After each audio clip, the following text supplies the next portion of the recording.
Silver! A fiery horse with the speed of light, a cloud of dust, and a hearty hi-yo Silver, the Lone Ranger.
With his faithful Indian companion Tonto, the daring and resourceful masked rider of the plains led the fight for law and order in the early western United States.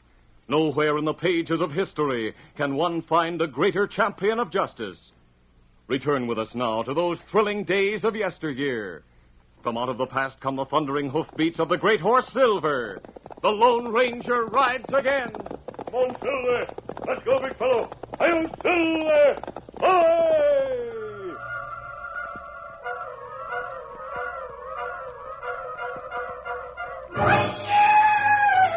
Indians of the Sioux Nation were on the warpath. Scattered bands of painted savages spread over wide areas, making war on white men wherever they were found.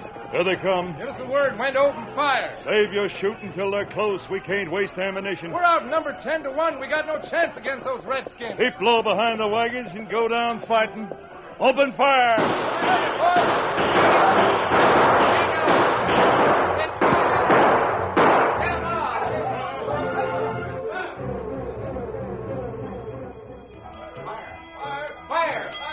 Even the people in the villages were at the mercy of the red marauders. It's a fire! And there's another! Indians, I see them. They're shooting fire arrows. We can't escape. We gotta fight.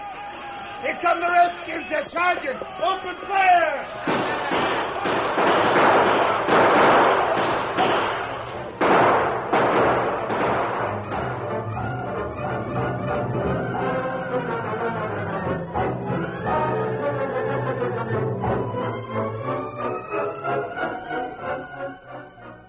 In one part of the country, a small band of the Sioux had been exceptionally brutal and ruthless.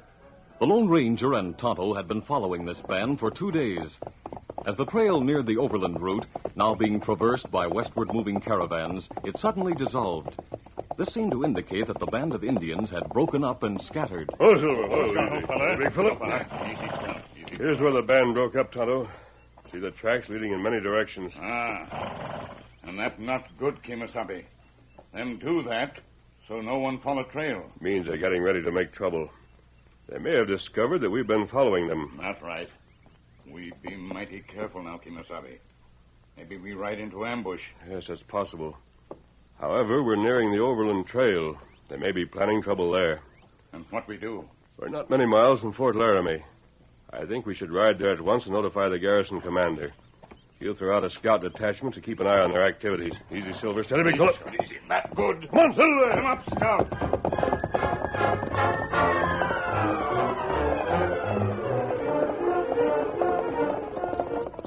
They had ridden but a short distance when they topped a ridge that overlooked the big trail, and the Lone Ranger drew in his mount. Oh, Silver. The wagon train down there, Tonto. The Indians must have seen it. They're waiting for the chance to raid it. That's right.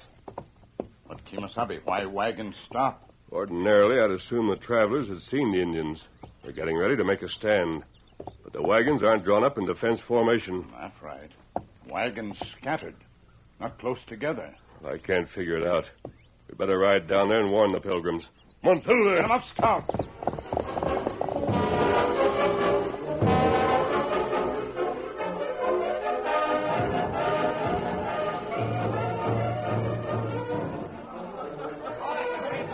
Meanwhile, in the wagon camp, there was an air of festivity. The men of the wagon train were gathered about the big wagon boss, Butch Wagner, shaking his hand and slapping his broad shoulders, while a little man named Titus Ames looked on with hearty approval. Yeah, this is a big surprise, Butch.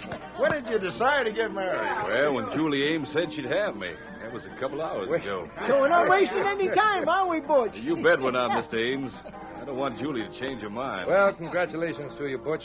You're getting a mighty fine girl. And Julie's getting a good husband, don't forget that. Oh, yeah. Here comes the parson. Folks, I'm ready to perform the ceremony anytime the young couple's ready. Where's Julie? She's with her mother back in our wagon, getting fixed up in a wedding finery. Will you go tell her I'm ready, Mr. Ames? Yes, Parson, in just a minute or so. Butch, could I talk to you private for a moment? Why, sure, Mr. Ames. You'll excuse me a minute, Parson. I want to talk to my father-in-law. Of course. What is it about, Mr. Ames? Well, it's about those notes you hold against me, Butch. Oh, yes, those notes. Well, I was going to get around to them right after the ceremony. Yep. I've got them right here with me. I don't want to push you, but you promised you'd cancel them if you married Julie, and I just thought I'd remind you. Oh, I'm glad you did, Mr. Ames. Here they are. All right, you take them. They're marked paid in full. Well, now, that's mighty fine of you, Butch. It sure is. It'll make it a lot easier for me to get started in business again. Oh, forget it. I'm glad to cancel them. And now you go tell Julie the parson's waiting. I'll go get her and her mother. I'll be back in a few minutes, Butch.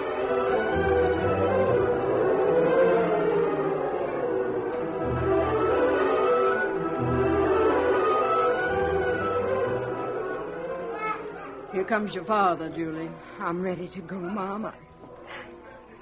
Come with me, please. I think it's a shame. What you crying about, Julie? You know why she's waiting, Titus Ames. Now, Mom, let's argue no more about it. I'll say what I please, Julie, and I say it's a shame and a sin. A sin? What's sinful about a girl getting married? Dad, you know I don't love Butch. He knows it, too. Well, you'll learn to love him, Julie. He's strong and healthy, and he'll be good to you. Yes. Yes, he'll be good to me, I believe. But I promised Ross I'd wait for him. And I love Ross. A young upstart like you don't know the meaning of love. And furthermore, Ross Davis is an old good scallywag. Why, he disappeared more than 2 years ago, and you've not heard a word from him. You mean you ran him off? He said he'd come back to me when he made enough money to buy me. Like Butch Wagner's going to do. What are you talking about, you You know what she's talking about, Titus. I'll bet you've got those canceled notes in your pocket this very minute. Oh, nonsense. Now the parson and the folks are all waiting. Come on, Mom. Let's get it over with. Now you're talking sense. And dab your eyes. You don't want folks to see that you've been crying.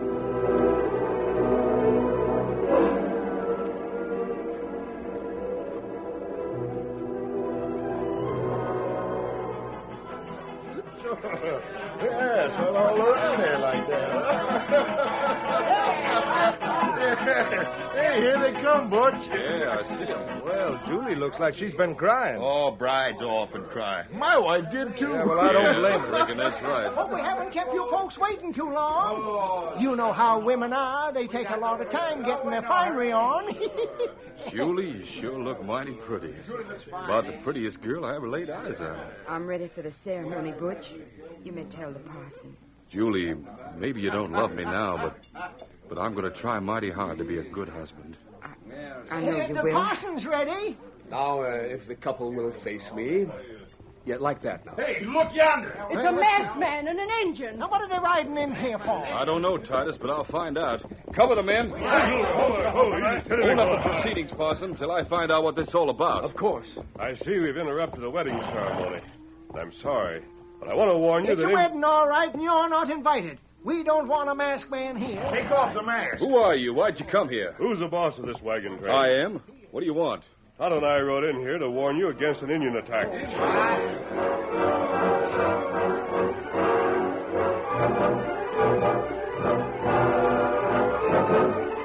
The Lone Ranger quickly told how he and Tonto had followed the band of Sioux from the Smoky Hill River and how he suspected they intended to attack the train. You'd better be on guard. There aren't many of you, and if you're taken by surprise, you'll have trouble. That's right. Many Indians in party. We haven't seen an Indian since we headed west. We were told at Leavenworth there wasn't been any trouble recently on this route. I can understand that. But I told you, this party of Sioux has moved up from the Smoky Hill River. Otto and I have been trailing them. And when you ride out of here, who'll you be trailing? We're headed for Fort Laramie to warn the garrison commander. But before he can send a scouting party here, you may be attacked. If you're ready for it, you can hold out. If you're not, If you ever rode into Fort Laramie with that mask on, I know what would happen to you. Now, you and that Injun get moving out of here, or we'll take a look under that mask ourselves. Very well. Now get going. Come on, Silver. Get 'em up, Scout. I'd like to know what that pair's up to. It's for no good. There's something seems familiar about them. Just can't say how. You mean you've seen them before, Parson? No, I never saw them before, I'm sure of that. But he called the Indian Tonto, his horse Silver. Somewhere, sometime, I've heard something about them. Well, now, maybe they're outlaws. They must be. He was wearing a mask. Well, now, Parson, let's get on with the wet. Yes. Yes, and then perhaps it might be wise to get the wagons moving again.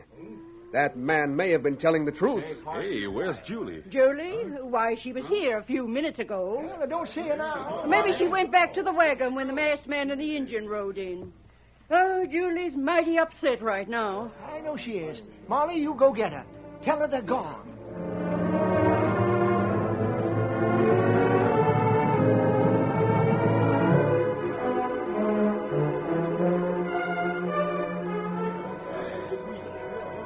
A few minutes later, the mystified pilgrim saw Molly Ames returning from the wagon, but she was alone. Julie's not with her, Parson. So I see. Maybe she's ill, Butch. Where is she, Molly? Where's Titus? Titus, why, I thought he went looking for Julie. Where is she, Molly? She's not in our wagon or any of the others. Oh, she must be in one of them, Mrs. Ames. No, she's not. Oh, here comes Titus. Did you find her, Molly? No, Titus, didn't you? Well, I wasn't looking for her. I just happened to remember I'd left the saddle on my mare. I went to take it off, but she's gone. You say your saddle mare's gone? Yes, she is. That masked man and Indian must have a Confederate and who stole her when we was talking to her. I might have known they were up to tricks. I think you're both wrong. No one stole that mare. Then where is she? You'll find that mare wherever you find Julie. Oh, wait, Mrs. Ames, just what do you mean by that? Parson, she didn't want to get married. My husband forced her into it. That's not true. I didn't force her to do nothing. This is no time to rattle the family skeleton around, or I'd tell you why he did it, Parson. But right now, we got to find Julie. But where is she? It's as plain as the nose in your face, Titus. She's taken your saddle mare and rode off. I don't believe it. Julie wouldn't do a thing like that. Then where do you think she is? Well, I can't answer that for sure, of course. But I'm saying that masked man and Indian had something to do with it. That business of riding in here and trying to scare us about Indians attacking the wagon train was just a trick. Well, we know they didn't leave with her, and no one could have sneaked in and captured her without being seen.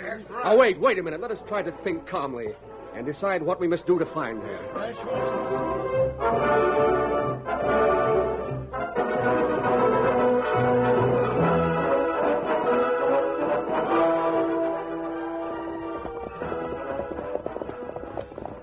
When the Lone Ranger and Tonto rode out of the wagon camp, they headed west, and when they were well out of sight, the Lone Ranger drew rein. Oh, Silver, hold on. Hello, fella. Easy. Oh, fella. Look, Tonto, Why see that we stop rider? here?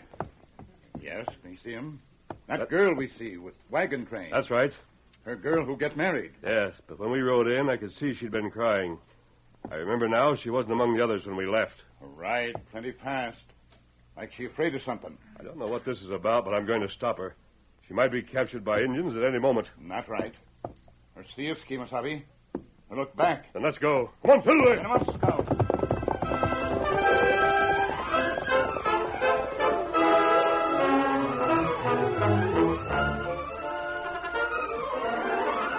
The curtain falls on the first act of our Lone Ranger story. Before the next exciting scenes, please permit us to pause for just a few moments.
Now, to continue our story.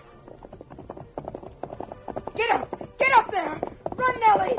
They're after us! Get up! Get up there! Julie Ames saw the Lone Ranger and Tonto heel their mounts in pursuit, and she urged her mare to greater speed, but it was of little avail. As she looked back, she could see the great white stallion and Scout gaining on her rapidly, but was so occupied with her pursuers, she failed to see the deadly danger even closer.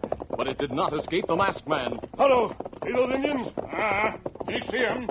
That girl not see him. She's riding right toward them. We've got to stop her. Come on, fill Come it. up, Scout. They're going to capture her. Open fire on them, Tonto.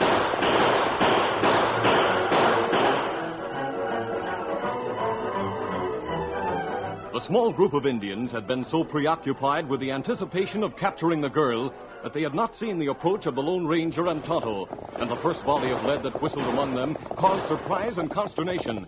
After a few scattered shots, they turned and fled, almost as the Lone Ranger raced up beside the hard-running mare and reached out to grasp the reins. Ho, back, easy, Leave steady. me alone! Let me go! Oh, easy. We want to help you, miss. Don't be afraid. But you're masked. Oh, you're an outlaw. I'm no outlaw, believe me. Now tell me, why did you leave camp? You heard me warn those people of a possible Indian attack. Because I didn't believe you. Neither did they. But I think you know now I wasn't lying.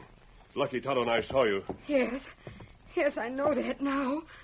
You told the truth. But you haven't told me why you left camp. And I won't. Very well. Then I'll take you back there. No, I won't go back. I refuse to. But you must go back. You realize the danger you're in. Take me with you, but I won't go back there. Tell me why you left. Well, will you promise to take me with you if I do? No, I won't promise. I'll decide after I hear your reasons for leaving. Very well. I'll tell you.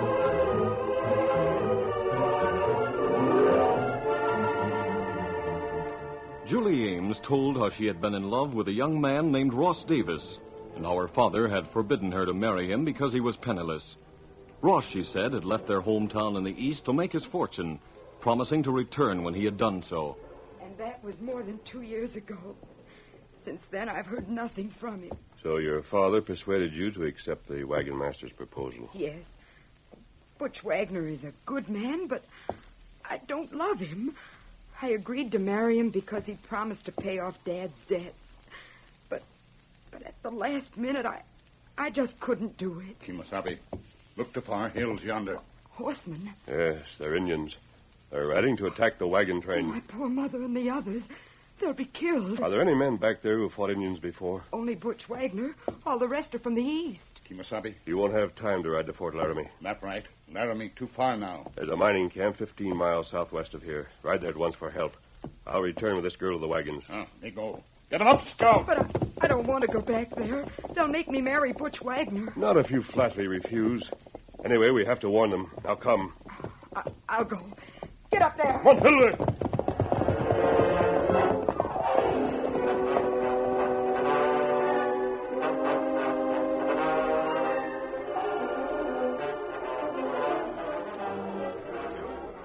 Meanwhile, in the wagon camp, the wagons had been searched again, and Julie was not found. Butch Wagner quickly organized a party to follow the trail of the horse she had ridden. They've got to find my Julie. My little girl. She's gone. Molly, bear up. Butch and the boys will find her. Mr. Ames. Yes, Butch? I'm taking about 6 men with me. I can't take any more on account of that smoke signal yonder in the hills. Smoke signal? May mean Indians. Of course it means Indians. The masked man told you they might attack us, and my poor Julie girl says somewhere. What's going on? What's the trouble, man? It's Indians. They're riding in on us. Look, Butch. They've come in behind us from the east. Yeah, I see them.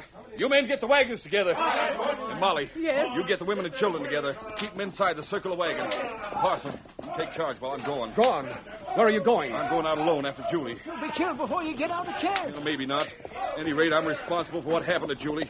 I'm going to find her. Go there, easy. If I don't find her alive, I won't be back. They've opened fire. Titus, Molly, help me. Butch, you've been hit. Grab him, Titus. He's falling from the saddle. I've got him. Help me, Parson. Help me. What happened? What's the matter? Butch. An Indian bullet got him. Help me lay him down. Easy now, easy. Speak to me, Butch. Parson, go find Julie. He's gone. Dead? Yes, Molly, he's dead. The Lord giveth, and the Lord taketh away. Amen.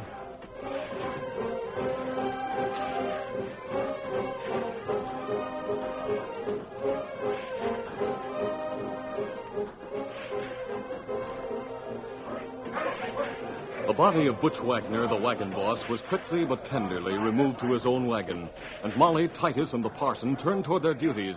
But as they did, they heard... Look, Molly! Here she comes! Molly, it's Julie. And she's with that masked man. Thank goodness Julie's alive. Let me talk to her first, Molly. I'll break the news about what happened. I wish you would, Parson. Oh, but my girl's safe thanks to that masked man. Oh, there, whoa.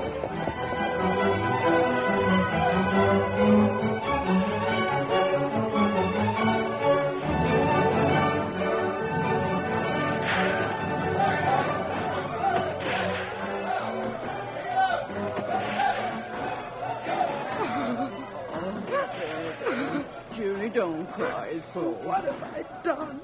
What have I done? It isn't your fault, Julie. Butch wouldn't blame you. He died among friends, Julie. No Indian laid a hand on him. When we discovered you'd gone, Butch realized he made a mistake. He told me so himself. I didn't want to hurt him, Mom. Really, I didn't. But I couldn't have married him. I just had to run away. There, now don't cry. Oh, here comes the masked man. My friend, I'm glad you've taken charge in this hour of need. I was needed for comfort here. I understand, Parson. That's as I wanted it. Now I have need for you elsewhere. Just tell me what to do. I want you to take charge of the men guarding the west flank. Keep it open. Open? How do you mean? If help arrives, it will come from that direction. Fight the Indians on that side while we hold up our fire elsewhere. And may fool them into thinking we've moved our forces. Yes, I see now. Then they'll swing around, out of our range, and attack on the sides you're holding. Right. But put the plan into operation only if you see help coming. Pardon me, mister, but where in tarnation do you expect help to come from? Certainly not from Fort Laramie. I sent Tonto to a small mining camp southwest of here. If he got through, he'll bring help. You mean that Indian who was with you? Yes. I wouldn't trust any Indian after what's happened here today. You'll learn there's a difference in Indians as among all men. Come, Parson, let's get to our posts.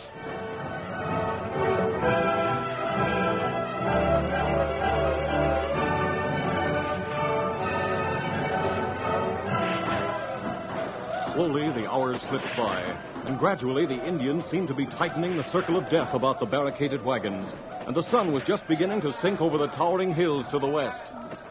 Well, Parson, I guess that Indian Tonto didn't get through. Looks that way, Pete. The masked man says we can expect a big attack just before sundown. Yeah, that's what he told us all a while ago. And look at them. They're beginning to crowd us on this side of the barricade. Yes, they sure are. Here comes the masked man now. Oh, Parson. Yes, my friend? Help is on the way. From a seat in one of the wagons I've been watching through binoculars. There's a party of men riding in. Now open fire and keep it up. That'll throw the Indians away from this side. Open fire, men! Open fire! Keep it up!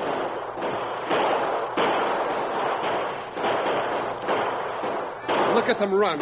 They're turning to the other flanks. The men guarding there know what to do. They'll hold their fire until the Indians ride into their trap. Hey, I see help coming. Look at them ride. Yes, here they come. Yes, and the Indians see them too. They realize they were tricked. It's too late for them to do much about it now.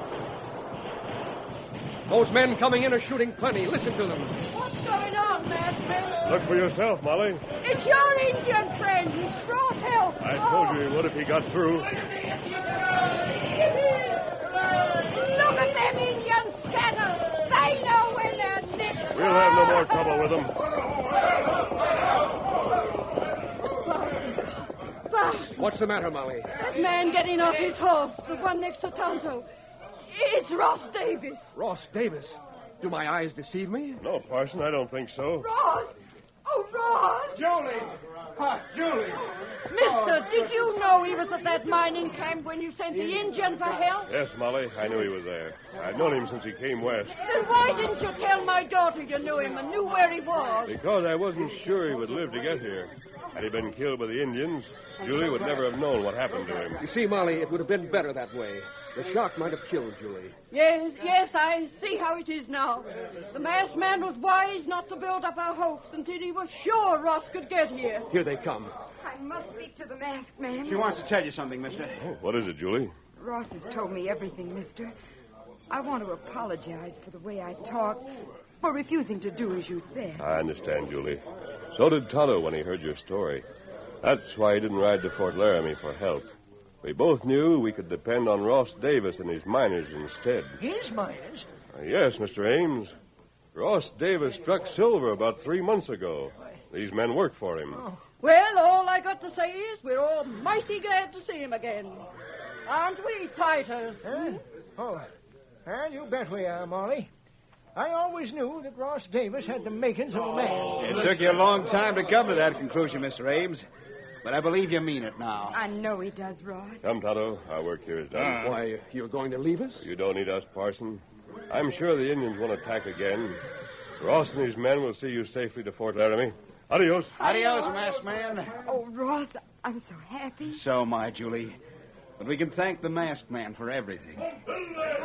Ross, I know I've heard about him somewhere, but I just can't recollect where or how. Now that you're in the West, you'll hear of him often, Parson. Who is he? Tell him, Julie. Why, he's the Lone Ranger.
This is a feature of the Lone Ranger Incorporated, created and produced by George W. Trendle, directed by Charles D. Livingston, and edited by Fran Stryker. The part of the Lone Ranger is played by Brace Beamer.